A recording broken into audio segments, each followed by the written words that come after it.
for anybody, and it took me a long time to realise this and for the penny to drop, that if you vote for any of the three major parties in our parliament, you will be voting for people who want to remain in the European Union. Correct.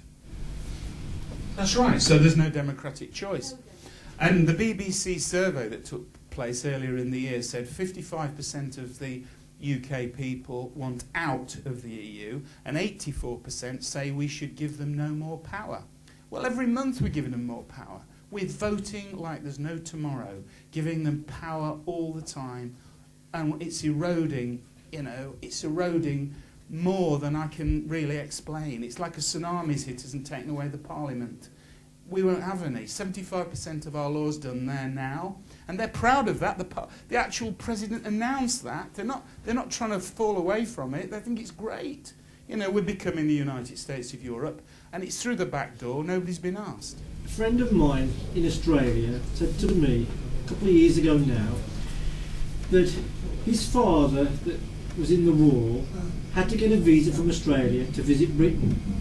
But the Germans, who he fought against, could walk in tomorrow without a visa or a passport, and he was very upset about it, that he thought Britain had done the dirty on Australia. Yeah, I can see that, but that's the way history moves, isn't it? I would agree with the Australian. It is very unfortunate. We should protect our own borders, and that's one of the UKIP things. We've got 60 million people in this country. We can't really cope with many more without improving our infrastructure. And how do you cope when nobody knows how many people are going to turn up next year?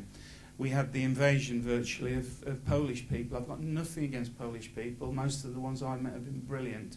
But the point is, if you're going to have people coming in, you've got to plan for that. Our hospitals, roads, schools, all the rest of it weren't coping with the flood which came in. And that is something that isn't sensible, allowing people just to roam into the country and go again whenever they like.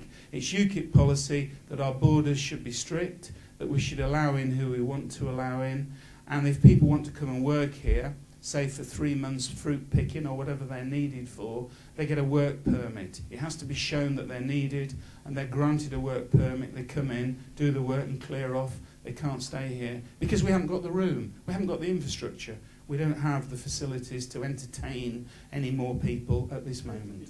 My understanding is that for the first £10,000 of income, you don't pay any tax. Yeah. And after that, you pay a flat rate tax. So right. pensioners, most pensioners come out of that, they don't pay any tax at all. That's right, yeah. That's absolutely right, yeah. But the beauty of the system is the lack of bureaucracy, because in imposing this system, it's so simple. You cut down all these silly taxes that cost so much money to collect.